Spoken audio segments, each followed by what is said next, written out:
Hi guys, Mike back again with another series of videos about my Death Guard. Now, those of you that saw the previous video will see that I recently went up to Warhammer World and picked up some stuff for my Death Guard army, my 30k Death Guard army, and I wanted to do a video on some of that, on the building of some of this Forge World stuff, and sort of take you through the kind of ways and means of building Forge World kits. Now, the one we're going to do first is this one. This is the armored Proteus Land Raider. So you'll see in the barcode there that it's got P 90, D 149, E 117.5. They're the old prices. I paid £96 for the armored Proteus Land Raider. £92 is the cost of the non-armoured Proteus Land Raider, but you'll see there that the pounds price used to be £90. The old dollars price was 149 and the old euro price was 117.5. So price has gone up, but the barcode hasn't changed. This is what you would call sort of an old style kit from Forge World in the way that it's presented. You need to ask for it if you go to Warhammer World. You can order it online. You'll receive it like this in any case, but they don't have them out on the shelf at Warhammer World in the Forge World store. They are moving towards packaging things in boxes.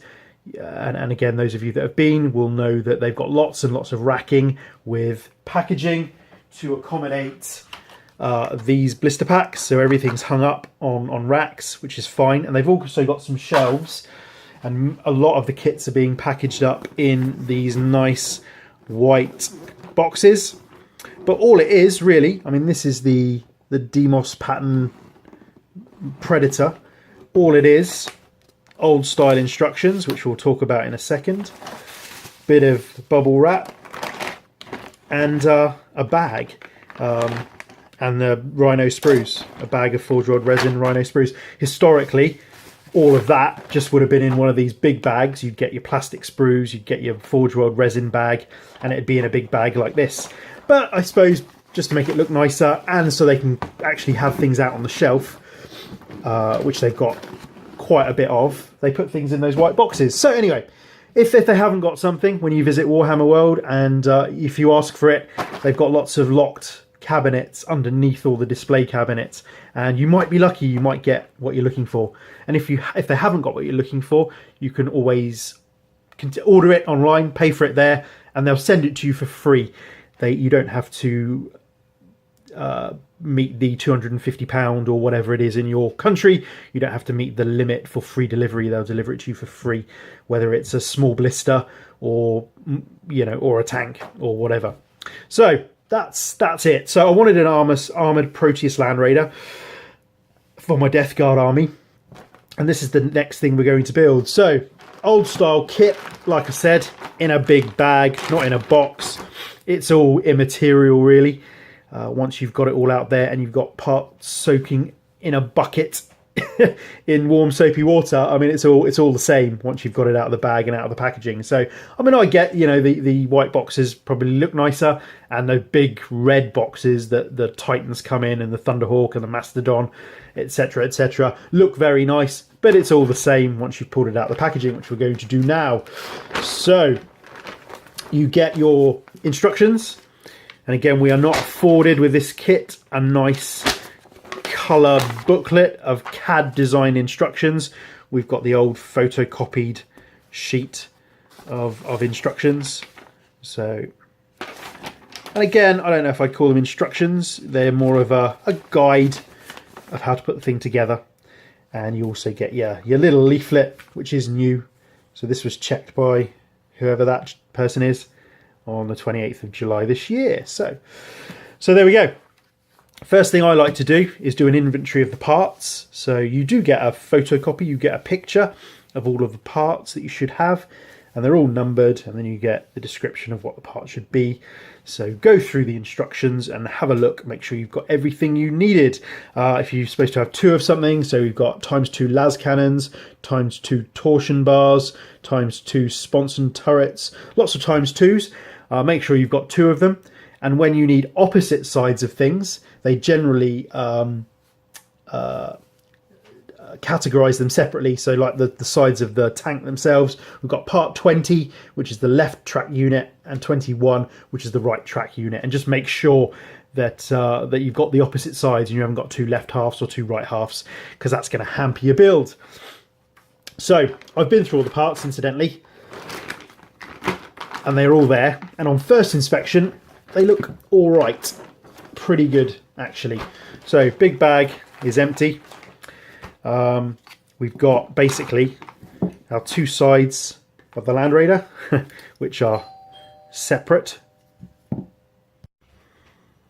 Yes, like I was saying, with two sides of the Land Raider, which are opposite sides, so that's always good. Nice chunks of resin, and the keen-eyed amongst you will notice that the tracks are not affixed to the track halves, so that's a little job we're going to have to do. And historically, the fitting of the tracks is not great, so I'll be really interested to see how well they fit or not, as the case may be.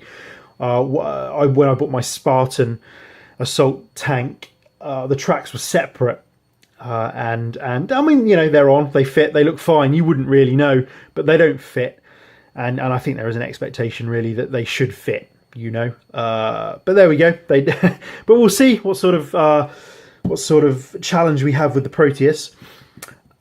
More recent kits, again, the redesign of the Spartan, and tanks using that chassis, like the Typhon. I believe the Sakaran as well has the tracks fixed to the sides.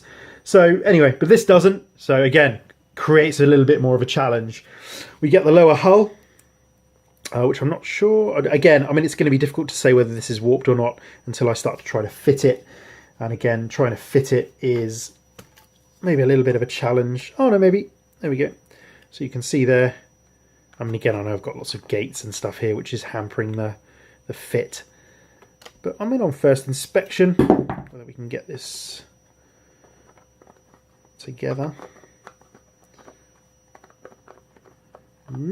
Yeah, something like that anyway. So it's quite a compact tank, to be fair. So anyway, we'll cut all the bits off and make sure it all fits. And again, the upper hull as well. So yeah, and then we've got a couple of bags of all the smaller bits, all the smaller components. There we go. There's all the track pieces and all the weapons and the side doors and the exhaust and the top and the hatches, etc., etc. So this is going to be our next little project. I hope you will join me on the journey. I'm basically going away now to chop all of these gates off, wash it, and fit it, and dry fit it, I should say, and we'll go from there and see what we get. So that's this first video of my armoured Proteus Land Raider, and join me on the next one where everything should be clipped and cleaned and fitted, hopefully. Depending on what sort of challenges I face, I'll update you on the next video. So that's it for this one. Catch you on the next one. Cheers, guys.